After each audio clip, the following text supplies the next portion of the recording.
Бүгін ізгілікте жарсай қайырымдылық қоғамдық қоры Жәннәтул Фирдауси қоры ұйымдастырып жатқан бірігіп шырша егейік атты іс-шарасына келдік.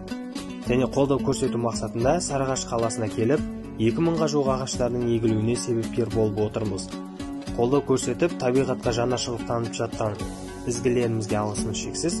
Бауырларымыздың бастамаларына сәттілік тілейміз. Ел қолдаған игі бастамаға сіз де қолдау көрсетіп, айналаңызға шуақ шашыңыз.